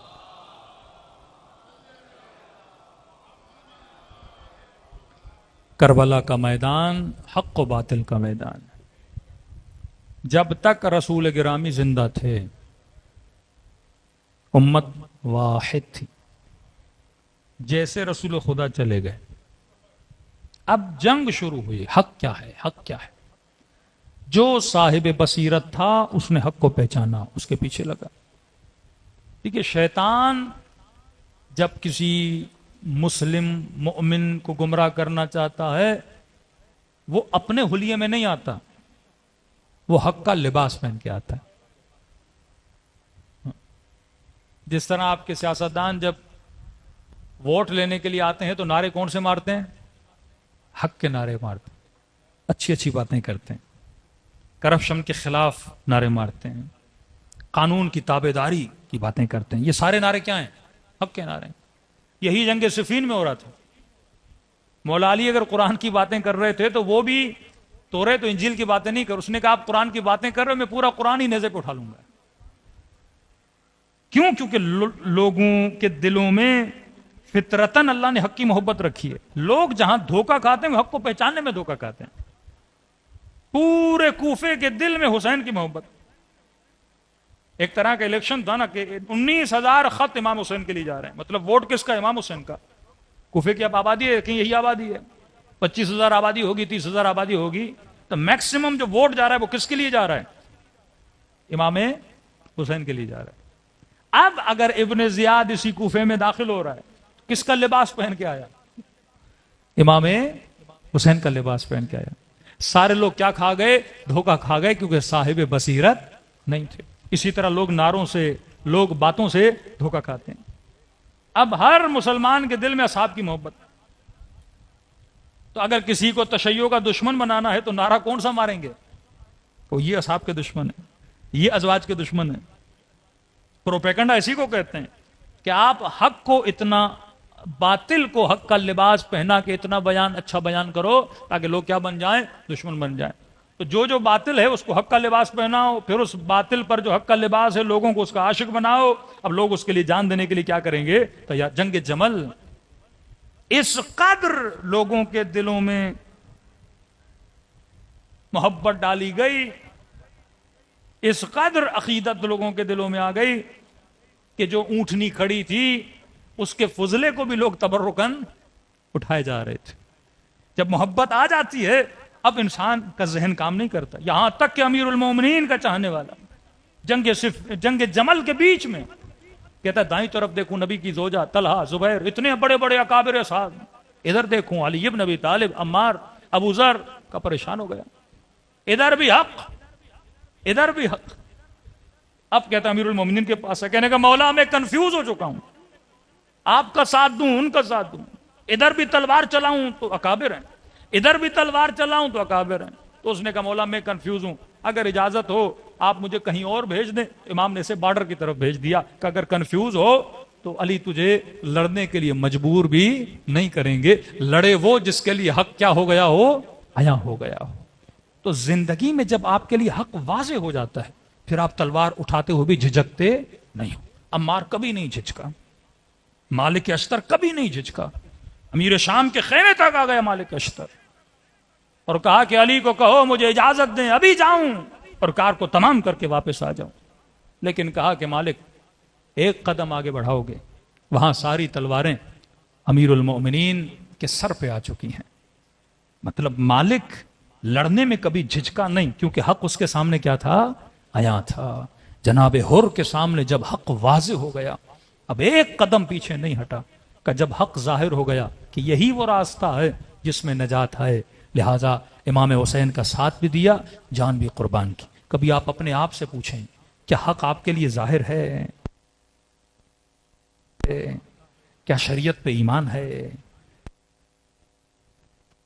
بلیو مگائیں نہیں، چلتے ہوئے کبھی انسان ہاتھ کانپے نہیں۔ جب پتا چل گیا کہ حق ہے پھر انسان اپنی جان تک بھی شہید سلیمانی کا، شہید قاسم سلیمانی بڑے پریشان حال تھے، مایوس تھے۔ تو پوچھا کہ آپ آج اتنے پریشان کیوں ہیں؟ دیکھیے جس انسان کی زندگی حالت مجاہدت میں گزری ہے، کیونکہ جب سے انقلاب اسلامی آیا یہ اور جتنے ان کے دوست تھے تقریباً سارے شہید ہو چکے تھے، یعنی یہ چند لوگ تھے جو اس زمانے کے بچے ہوئے تھے، ان میں سے قاسم سلیمانی۔ تو کہہ رہے ہیں اتنے سال گزر گئے، سارے شہید ہو گئے، مجھے ابھی تک شہادت نہیں ملی۔ جنگ احد سے امیر المومنین جب رسول سے ملنے آئے، کہتے ہیں بدن پہ زخم ہی زخم تھے، لیکن مولا علی کے چہرے پر غم تھا۔ رسول خدا نے کہا یا علی آج غمگین کیوں ہے؟ فرمایا یا رسول اللہ چچا حمزہ بھی شہید ہو گئے لیکن ابھی تک علی کو شہادت نہیں ملی۔ اتنے طالب شہادت تھے، تو یہ مایوس تھے کہیں خدا مجھ سے ناراض تو نہیں، زندگی اتنی ہو گئی، سارے دوست دنیا سے چلے گئے لیکن ابھی تک مجھے مقام شہادت نہیں ملا۔ تو کہا کہ آپ اس لیے مایوس ہیں؟ کہا کہ آقا محترم میں نے آج رات خواب دیکھا ہے اور خواب کے عالم میں اپنے جتنے شہید رفقا ہیں ان کو دیکھا ہے۔ تو کہہ رہے ہیں میں نے اپنے دوستوں سے پوچھا جو شہداء دنیا سے جا چکے ہیں کہ آپ سب کو خدا نے اپنی طرف بلایا، مقام شہادت دیا، لیکن آقا قاسم کہتے ہیں میں نے کہا کہ مجھے ابھی تک شہادت نہیں ملی اور مجھے یہ لگتا ہے کہ خدا مجھ سے ناراض ہے۔ کیونکہ ایک ہی جنگ میں 7 والا ساتھی چلا جائے، دوسرا چلا جائے، میں ابھی تک زندہ ہوں. تو کہا کہیں یہ گمان تھا کہ خدا مجھ سے ناراض تو نہیں ہے کیونکہ مجھے مقام شہادت نہیں مل رہا. کہا مجھے شہیدو یہ بتاؤ کہ میں ایسا کیا کروں کہ خدا راضی ہو جائے، میں ایسا کیا کروں کہ مجھے بھی اتنا بڑا مقام مل جائے. تو کہتے ہیں ان شہیدوں نے کہا کہ اگر اللہ کی رضا چاہتے ہو، اگر مقام شہادت چاہتے ہو، یہ قاسم سلیمانی، تو انہوں نے کہا شہادت ملتی ہے اشکوں سے. جس کا گریا جتنا زیادہ ہو خدا اس سے راضی ہوتا ہے، خدا اسے مقام شہادت دیتا ہے. اس دن سے شہید نے اپنے گریے کو بڑھایا. یہ گریا قابل تحسین ہے کہ آپ میدان رن میں دیکھیں، میدان جنگ میں دیکھیں، وہ ابوہت، وہ غیظ و غضب امیر المومنین کے چہرے میں کہ دشمن کانپتے تھے اور کسی کو یقین نہیں آتا تھا کہ رات کے اندھیروں میں یہ وہی علی ہے جو میدان میں دھاڑتا ہے. کیسے روتے تھے جیسے چھوٹا بچہ روتا ہے اللہ کی دربار میں. جناب کمیل کہتے ہیں پوری دعا جب امیر المومنین پڑھ لیتے تھے، جس مٹی پہ امیر المومنین نے سجدہ کیا وہ امیر المومنین کے آنسوؤں سے مٹی گیلی ہو جاتی تھی. دعائے عرفہ آنے والی ہے، کتنی فضیلت ہے دعائے عرفہ کی کہ 70 مقبول مستحب عمروں کے برابر اس کا ثواب، زیارت امام حسین کے ثواب کے برابر ہے. کہ فرمائیں یہ پوری دعا امام حسین نے کھڑے ہو کر پڑھی، ہم بیٹھ کے پڑھتے ہیں تھک جاتے ہیں، اور کبھی ترجمے کے ساتھ پڑھا کریں تو آپ کو پتا چلے کتنی عجیب الکمال دعا ہے. اور سیدہ زینب فرماتے جب آخر میں یا رب پہ امام حسین پہنچے کہ گویا غش کھا کے زمین پہ گر گئے، اتنا گریہ کیا. امام زین العابدین سیف سجادیہ مکارم الاخلاق ابو حمزہ سمالی، یہ وہی ائمہ ہیں جو میدان جنگ میں جائیں تو دشمن ان سے کانپتا ہے، اور جب مسلح پہ آتے ہیں تو اللہ کے جاہ و جلال کو دیکھ کے ان کا وجود لرز رہا ہوتا ہے. ایک معصوم دکھائیے جس نے رات کے اندھیروں میں گریا نہیں. یہ گریا ہے جو انسان کو محبت خدا سے سرشار کرتا ہے. اور یہ گریے کی نعمت پوری امت میں اگر خدا نے کسی کو دی ہے، یہ بہت بڑی نعمت ہے. یہ اہل بیت کے چاہنے والوں کو دی ہے. یہ دعاؤں کی نعمت و خزانے خدا نے آپ کو دیے ہیں. ہے کسی مسلمان کے پاس ابو حمزہ سمالی جیسی دعا، کسی کے پاس کمیل جیسی دعا، کسی کے پاس مکارم الاخلاق جیسی دعا، کسی کے پاس دعائے عرفہ جیسی دعا. اللہ سے بات کرنے کا طریقہ سلیقہ جتنا آپ کو اہل بیت نے سکھایا کسی کو نہیں سکھایا. اور کچھ ہو نہ ہو یہ نعمت گریہ حسین کہ میرے چھٹے امام فرماتے ہیں ابھی ذاکر نے مسائے پڑھے نہیں، پڑھنا چاہتا ہے. ابھی تو رویا نہیں، رونا چاہتا ہے. فرمایا تم سب کے سروں کے پیچھے میری دادی زہرا کھڑی ہو جاتی ہیں. دعا کے لیے ہاتھوں کو بلند کرتے ہیں، خدا یہ میرے حسین کا عزادار ہے، میں زہرا اس سے راضی، تو بھی اس سے راضی ہو جا. ہے کسی کے پاس یہ گریے کی نعمت؟ ہے کسی کے پاس ایسے قیمتی آنسو؟ ہے کسی کے پاس محبت اہل بیت کی دولت کہ دنیا کی لذتیں ایک طرف، لیکن واللہ کربلا جانے کے بعد ذریعہ حسین کو دیکھنے کا جو سکون ہے، حرم حسین میں بیٹھ کر جو زیارت پڑھنے کا سکون ہے، یہ خدا نے کس کو دیا ہے؟ مسلمان صرف ایک حرم جاتے ہیں، خدا نے آپ کو 13 حرم عطا کیے ہیں. ایسی ایسی جگہیں، وہ روحانی لذتیں، وہ عشق اہل بیت عطا کیا ہے، یہ کسی کے پاس نہیں ہے. تو فرمایا اس گریے کو خشک ہونے نہ دینا، ان آنسوؤں کو جتنا زیادہ کر سکو بڑھاتے جانا، کیونکہ یہی آنسو ہیں جو انسان کو شہید کا مقام دیتے ہیں. یہی آنسو ہیں جو جہنم کی آگ کو بجھاتے ہیں. یہی آنسو ہیں جو قلب زہرا کو تسکین دیتے ہیں. یہی آنسو ہیں جو رسول گرامی کی دعائیں سمیٹتے ہیں. فرمایا بیٹی میں قوم دیکھ رہا ہوں جس کے بوڑھے تیرے بوڑھوں پہ روئیں گے، جن کے جوان حسین کے جوانوں پہ روئیں گے، جن کی بچیاں حسین کے بچوں پہ روئیں گے. کہ خدا ایک قوم بنائے گا. آپ اللہ کے ارادے سے بنی ہوئی قوم ہیں. واللہ یہ نعمت خدا نے آپ کو دی ہے. تبھی میرے مولا نے کسی کو خواب میں کہا کہ اگر عاشق ہو ثواب زیارت حسین کے تو فرمایا خلوص دل سے مجھ حسین کو سلام کیا کرو. یہ نہ کہو کہ میں کربلا نہیں گیا اور اس سال مر گیا تو قبر میں ثواب زیارت حسین لے کر نہیں جاؤں گا. نہیں، کریم کہیں بھی ہو عطا کرتا ہے. دنیا کے کسی کونے سے بھی خلوص سے فرمایا مجھ غریب کو سلام دیا کرو.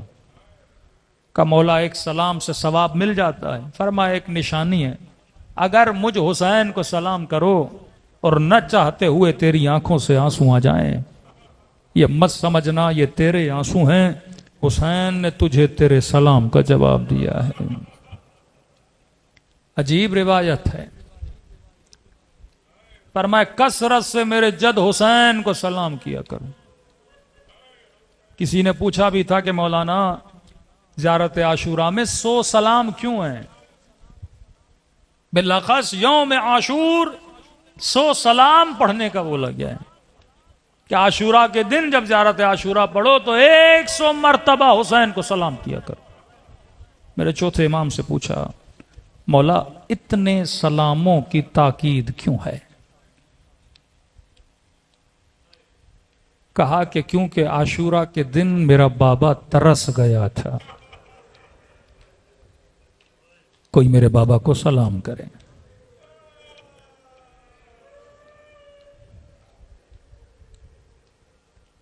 یہ توہین کا بیج اسی دن ڈلا جب سیدہ کے دروازے پہ حملہ ہوا تھا، کہ جب سیدہ نے کہا کہ علی میں نے سنا ہے لوگ تجھے سلام نہیں کرتے. فرمایا نبی کی بیٹی آپ سلام کی بات کرتے ہیں، میں علی سلام دیتا ہوں مجھے کوئی جواب نہیں دیتا. چوتھے امام فرماتے ہیں عاشورہ کے دن میرا بابا ترس گیا تھا، کوئی میرے بابا کو سلام دے. پوچھنے والے نے بڑا تعجب سے پوچھا کہ مولا ایسا کیوں سلام کے لیے ترس گئے تھے؟ کہا یہ لشکر بولتا تھا اسے سلام نہ دو، سلام مسلمانوں کو دیا جاتا ہے، یہ باغیوں کا لشکر ہے. تبھی یہ سلام جو آپ زیارت میں پڑھتے ہیں یہ سیدہ زینب کے سلام ہیں. فرمایا پورے راستے اپنے بھائی کو سلام دیتی گئی.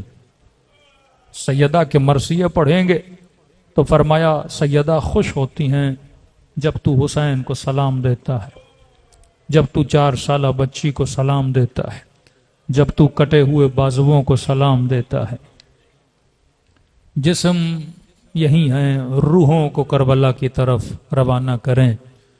یہ تصور کرو کہ ذریعے حسین کے سامنے ہو، خلوص سے دل سے اپنے آقا کو سلام کریں تاکہ سب ثواب زیارت حسین سے مالا مال ہو جائیں. جسے آتا ہے میرے ساتھ پڑھے، جسے نہیں آتا نام حسین تو سب کو آتا ہے. خلوص سے دل سے اپنے آقا کو یاد کریں. السلام علی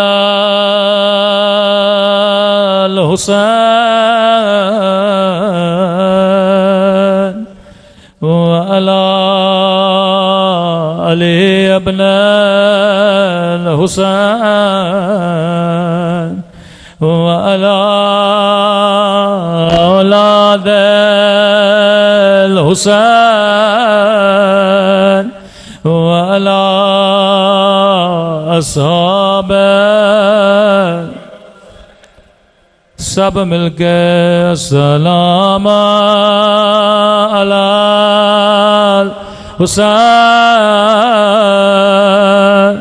وعلی علی ابن وعلی اولاد الحسین وعلی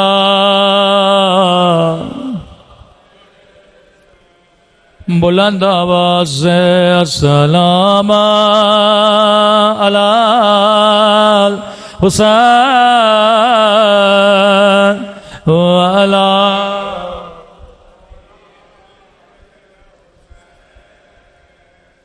وعلی اولاد وعلی اصحاب میرا سلام ہو زینب کی لٹی ہوئی چادر پہ،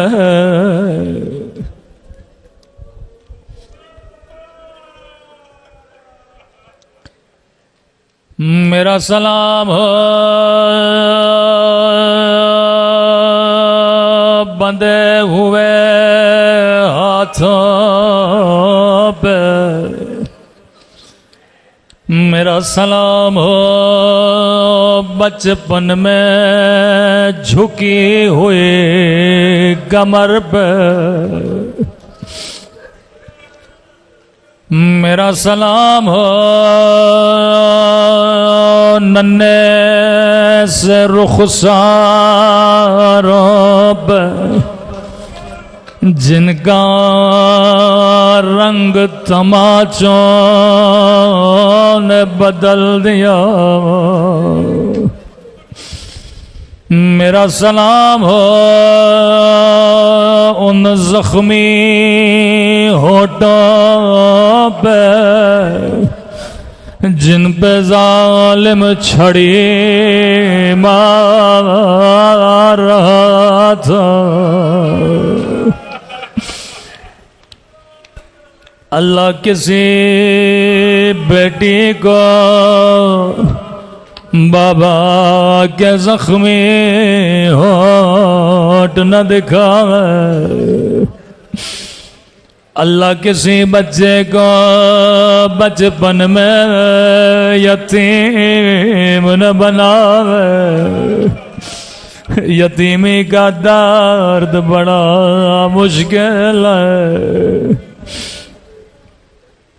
اکثر ایک حدیث اپنے اہل سنت کے بھائیوں کو سناتا ہوں جو اعتراض کرتے ہیں شیعہ اتنا کیوں روتے ہیں۔ صحیح بخاری کی حدیث ہے، عید الاضحیٰ قریب ہے، حیوانوں کے لیے نبی نے ایک حدیث فرمائی ہے، فرمایا مسلمانوں کبھی حیوان کو بھی منہ پہ نہ مارا کرو، چہروں کا احترام کیا کرو، تأدیباً اگر مارنا ہے بدن پہ مارا کرو لیکن کبھی چہروں پہ نہ مارا کرو۔ مجھے بتائیے حیوان کے چہرے کا احترام ہے؟ امام زین العابدین فرماتے ہیں اتنے چہرے پہ تماچے مارے گئے کہ چہرے کی رنگت بدل گئے۔ جب کربلا میں تھا تو چہرہ لال تھا، جب کوفے کی بازار میں آیا تو چہرہ سیاہ ہو چکا تھا۔ تبھی امام زمانہ جارت ناہیہ میں فرماتے ہیں میرا سلام ہو ان رخساروں پہ جن کا رنگ بدلتا رہا، کبھی شمر کے تماچوں نے رنگ نیلا کیا،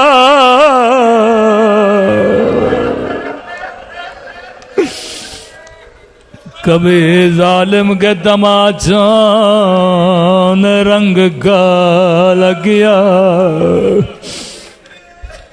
فرمایا مومن تو سن کے برداشت نہیں کرتا، یہ منظر ہر روز نماز عصر کے بعد خدا مجھے دکھاتا ہے، بدلت دموع دما، تو آنسو روتا ہے تیرا امام خون گریا کرتا ہے۔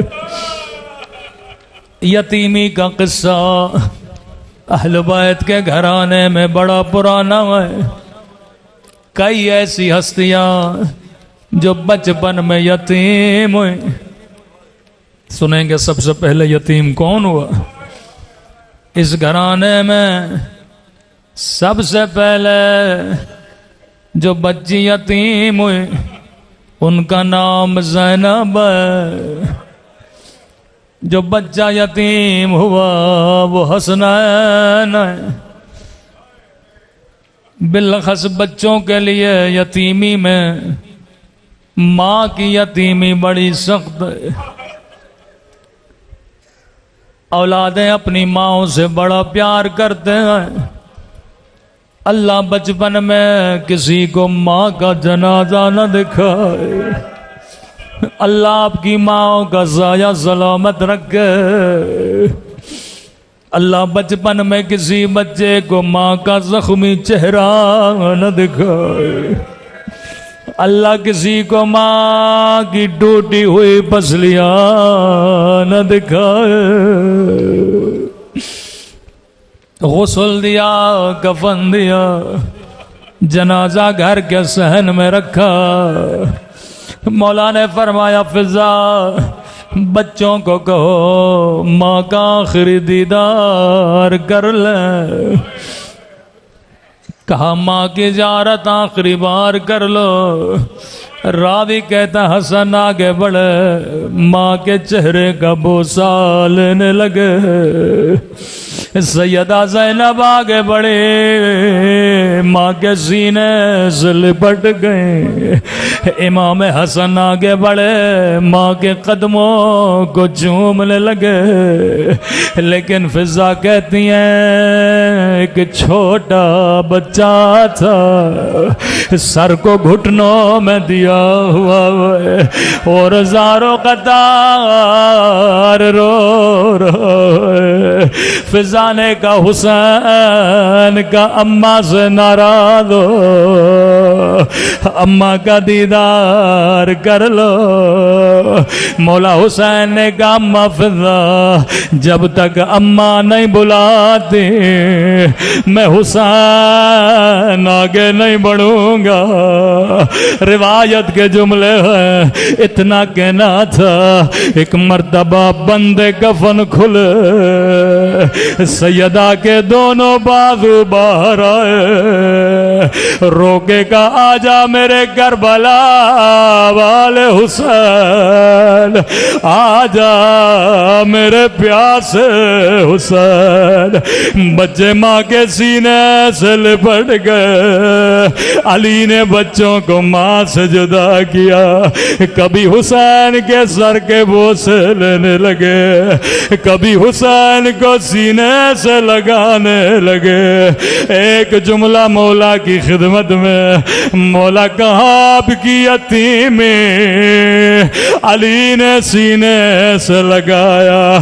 مولا تھوڑی دیر کربلا آئیے، ایک 4 سالہ بچی ہے جس نے خود کو بابا پہ گرایا، کسی نے بچے کو سینے سے نہیں لگایا۔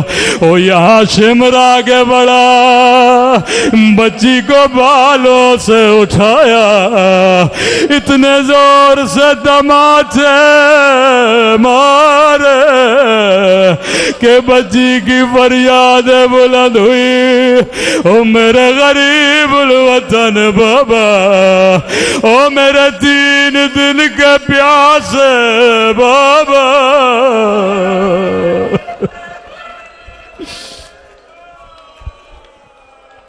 الا لعنت اللہ علی القوم الظالمین۔ پروردگار تجھے واسطہ محمد و آل محمد کی مظلومیت کا، مرحوم سید سکندر حسین جعفری ابن سید اکرام حسین جعفری اور اس گھرانے کے جتنے مرحومین ہیں ان کے درجات کو بلند فرما، ان کے سفر برزخ کو آسان فرما، ہم سب کو عاقبت بخیری نصیب فرما، ہم سب کے صغیرہ کبیرہ گناہ معاف فرما، مومنین کے جان و مال و ناموس و عزت کی حفاظت فرما، دنیا سے ہر طرح کے ظلم اور ظالموں کا خاتمہ فرما۔ پروردگار کائنات سے ظلم کے خاتمے کے لیے فرزند زہرا کا ظہور فرما۔